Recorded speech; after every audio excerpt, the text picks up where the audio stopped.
ഈശോമിശിഹായ്ക്ക് സ്തുതിയായിരിക്കട്ടെ. ഞാനിന്ന് നിങ്ങളെ ഒരാളെ പരിചയപ്പെടുത്താൻ വേണ്ടിയിട്ടാണ്. ഞങ്ങളിപ്പോൾ നിൽക്കുന്നത് അട്ടപ്പാടി സെഹിയോൻ്റെ മലയിലെ സ്ഥലത്താണ്. ഇവിടെ ഈ 40 ദിവസം ഉപവാസ പ്രാർത്ഥന 10ാം വർഷം തിരുസഭയ്ക്ക് വേണ്ടി പ്രാർത്ഥിക്കുമ്പോൾ ഞങ്ങളുടെ കൂടെ 2ാം വർഷമാണ് ഈ ജോസഫേട്ടൻ വരുന്നത്. ജോസഫേട്ടൻ ഇടുക്കിയിൽ കട്ടപ്പന എന്ന് പറയുന്ന സ്ഥലത്താണ് ജോസഫേട്ടൻ്റെ വീടും കാര്യങ്ങളൊക്കെ. അപ്പോൾ ഈ ജോസഫേട്ടൻ ഈ 82ാമത്തെ വയസ്സിലും ഈ ഉപവാസ പ്രാർത്ഥനയ്ക്ക് വന്നു എന്നതാണ് ഞങ്ങളെ അത്ഭുതപ്പെടുത്തിയത്. രോഗം ഒക്കെയുണ്ട്, ഷുഗറൊക്കെയുണ്ട്, പക്ഷേ അതെല്ലാം മാറ്റിവെച്ച് അതൊന്നും ഒരു പ്രയാസമില്ലാതെ ഇന്ന് 14ാം ദിവസമായി നല്ല ഉപവാസത്തിലാണ്. കർത്താവിൻ്റെ വലിയൊരു കൃപയാണിത്. അപ്പോൾ ഞാൻ മനസ്സിലാക്കുന്നത് ഈ ഉപവാസ പ്രാർത്ഥന എന്ന് പറയുന്നത് ദൈവം നമുക്ക് അനുവദിക്കുന്ന ഒരു കൃപയാണ്. കൃപയില്ലാത്തവർക്ക് ഉപവസിക്കാൻ കഴിയില്ല. അതുപോലെ യേശുവിനോടുള്ള അഗാധമായൊരു സ്നേഹവും ഇഷ്ടവും ദൈവത്തോടുള്ള ഒരു ബന്ധവുമാണ്, സഭയോടുള്ള സ്നേഹം കൊണ്ടാണ്, ഈശോയോടുള്ള ഇതുകൊണ്ടാണ്. അപ്പോൾ ഇത് ഞങ്ങൾ അട്ടപ്പാടി വലിയ മലയിൽ ദേവസഹായം പള്ളിയുടെ ചാപ്പലിനടുത്ത് എന്താ പറയുക, സെഹിയോനിലാണുള്ളത്. അപ്പോൾ ഈ ഉപവാസ പ്രാർത്ഥനയുടെ ഈ തീഷ്ണതയോടുകൂടി ഈ ഉപവാസ പ്രാർത്ഥനയ്ക്ക് വന്ന ജോസഫേട്ടൻ്റെ വീട്ടുപേരെന്നാ പറഞ്ഞേ? തെക്കേൽ നിന്നാണ് വീട്ടുപേര്, കട്ടപ്പനയിലാണ്. അപ്പോൾ കർത്താവിൻ്റെ കരങ്ങളിലേക്ക് സമർപ്പിച്ച് പ്രാർത്ഥിക്കാം.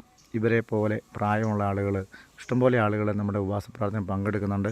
അത് രോഗത്തെ വിചാരിച്ചിട്ടല്ല, ക്രിസ്തുവിനെ വിചാരിച്ചിട്ടാണ്. സഭയ്ക്ക് വേണ്ടി തീഷ്ണതയോടെ പ്രാർത്ഥിക്കാൻ വന്ന ഇവരെ ദൈവകരങ്ങളിലേക്ക് സമർപ്പിക്കുകയും, അതുപോലെ നിങ്ങൾക്ക് പറ്റുമെങ്കിൽ ഈ വീഡിയോ ഒന്ന് ഷെയർ ചെയ്ത് കൊടുക്കുക.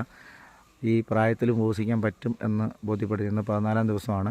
അപ്പോൾ എന്തായാലും കർത്താവിൻ്റെ വലിയ കൃപയും അനുഗ്രഹവും ഒക്കെ ഈ ജോസഫേട്ടനിലൂടെ ലോകം മുഴുവൻ, സഭ മുഴുവൻ നിറയട്ടെ എന്ന് പ്രാർത്ഥിക്കുന്നു. നിങ്ങൾക്കും ഈ വീഡിയോ ഒന്ന് ഷെയർ ചെയ്ത് മറ്റുള്ളവർക്ക് കാണിക്കുമ്പോൾ അവർക്ക് താല്പര്യമുള്ളവർക്ക് ഈ ഉപവാസ പ്രാർത്ഥനയിൽ ഇനി 21 ദിവസത്തെ ഉപവാസമുണ്ട്. അതിന് ശേഷം 12 ദിവസത്തെ ഉപവാസമുണ്ട്. അതിന് താഴെ 7 ദിവസത്തെ ഉപവാസമുണ്ട്. 7 ദിവസം മിനിമമാണ്. 7, 12, 21 ഇത്രയും ദിവസങ്ങളിൽ ഇനി വരാം. താല്പര്യമുള്ളവർ വരിക, ഉപവാസ പ്രാർത്ഥനയിൽ പങ്കെടുക്കുക. സഭയോട് ചേർന്ന് അന്ത്യകാലത്തെ നേരിടാൻ വേണ്ടി, സഭയെ ഒരുക്കാൻ വേണ്ടിയാണ് നമ്മൾ പ്രാർത്ഥിക്കുക. കാരണം നമുക്കറിയാം, യുദ്ധങ്ങളും കെടുമതികളും ഒക്കെ നടന്നുകൊണ്ടിരിക്കുകയാണ്. ഈ കാലഘട്ടത്തിലാണ് നമ്മൾ ഉപവസിക്കേണ്ടത്. സഭയുടെ വിശുദ്ധി നഷ്ടപ്പെടുന്ന കാലഘട്ടത്തിലാണ് നമ്മൾ നിൽക്കുന്നത്. ജഡികത്തിലും എന്താ പറയുക, സുഖലോലുപതയിലും മദ്യാസക്തിയിലും ലഹരിയിലും വ്യഭിചാരത്തിലും വീണുപോയ സഭാമക്കളെ വീണ്ടെടുക്കുക എന്നാണ് ഈ പ്രാർത്ഥനയുടെ ഉദ്ദേശ ലക്ഷ്യം. അതുകൊണ്ട് എന്തായാലും നിങ്ങൾ പ്രാർത്ഥിക്കുക. ഒത്തിരി അത്ഭുതങ്ങളും അടയാളങ്ങളും നിങ്ങൾക്ക് നേരിട്ട് കാണാം.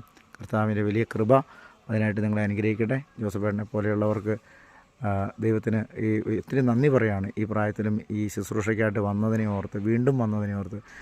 ഒരു പ്രാവശ്യം വന്നതല്ല, വീണ്ടും വന്നാണ് 2ാമത്തെ തവണയാണ് ഉപവസിക്കാൻ പറ്റുന്നത്. അപ്പോൾ കർത്താവിന് ഒത്തിരി നന്ദി പറഞ്ഞ് നിങ്ങളുടെ നിയോഗങ്ങൾ ചേർത്ത് നിങ്ങൾ എല്ലാവരിലേക്കും ഈ വീഡിയോ ഒന്ന് എത്തിക്കാൻ, ഒന്ന് ഷെയർ ചെയ്യുക. കർത്താവ് നിങ്ങളെല്ലാവരെയും അനുഗ്രഹിക്കട്ടെ. പിതാവിൻ്റെയും പുത്രൻ്റെയും പരിശുദ്ധാത്മാവിൻ്റെയും നാമത്തിൽ ആമേൻ. ഈശോ മിശിഹായ്ക്ക് സ്തുതിയായിരിക്കട്ടെ.